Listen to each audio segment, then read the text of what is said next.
Hey, this is Mike with BasedGamer. We're here at PAX Prime 2015. I'm here with Max Schaefer of Runic Games. Tell us a little bit about HOB. So HOB is a single-player adventure game.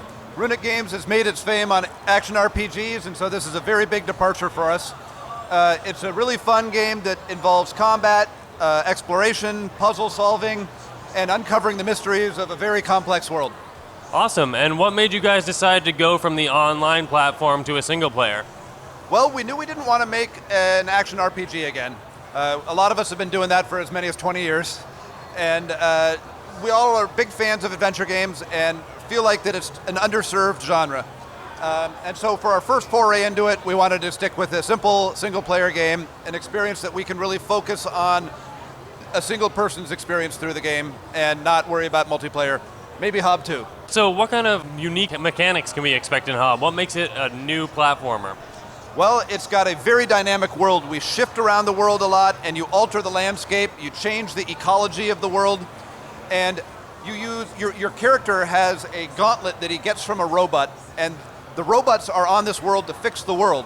And so you have all kinds of different abilities with this, from maglev stuff and teleporting and pushing and pulling boxes around. And you basically uncover the story of the world by using this to change and fix the mechanisms of the world. Okay, cool. And for those of us familiar with Torchlight, what kind of things can we expect to come back? Is the art style similar? Do you guys got the same kind of sounds? Yeah, we've got the same music and sound guy and a lot of the same artists, so our style is hopefully something that people will identify. But HOB is very different from Torchlight. It's got a slightly different cartoony style to it, but it's very rich, very lush, beautiful looking world. Really cool. Tell me what exactly you're trying to do with HOB that makes it special. We really want to immerse you into a mystery. So you play this character and you find out why you're here, what your role is in the world, and what's happening in the world, all non-verbally. So there's no text in the game, Okay. There are no NPCs that you talk to, there's no dialogue of anything. You discover it and unfold the story by playing the game. Cool. So what was it like transitioning from making a multiplayer game to a single player game? Did you find it hard or? Well, really the harder part was not focusing on loot so much. So we're used to making 100 different kinds of swords and putting attributes on it and all that.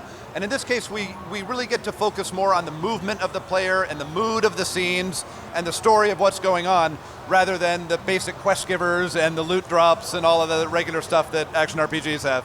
How about combat? The combat is actually pretty complex.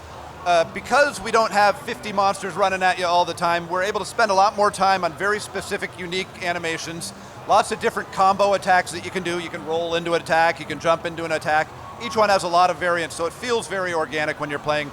And we're trying to design each boss monster we have with something particular about it that has a puzzle aspect. So it's not just fighting, you have to kind of figure out what the unique thing about each monster is. So tell me a little bit about the adversary.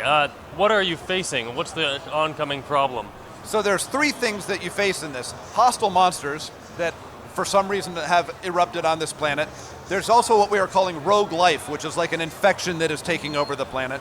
But you also run into things like robots that are supposed to be there but have become corrupted or gone wrong and they're mechanically out of control, and you have to stop them as well.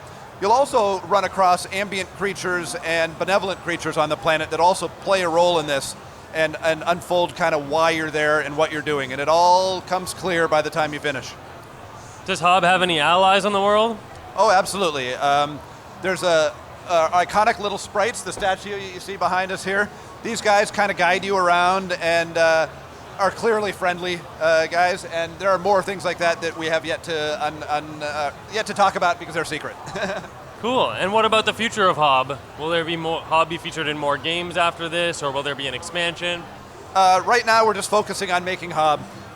We're here at PAX showing it for the first time. This is the first time anyone has seen it, and it's the first playable build we have. So we've got the rest of the world sketched out, but it isn't ready to talk about or show yet. We got a long way to go. We don't have a release date yet, for example, because we just want to make sure that we make everything right and not worry about trying to cram it in before a certain date. And one last thing, do you have any advice for aspiring devs or indie dev teams out there? Mostly make what you want to play. We know what we like, and if we just commit ourselves to making the game that we would want in an adventure game, it'll come out great. And the other thing is, man, the last 90%, or the last 10% is the hardest. You got to grind through the end of a game every time.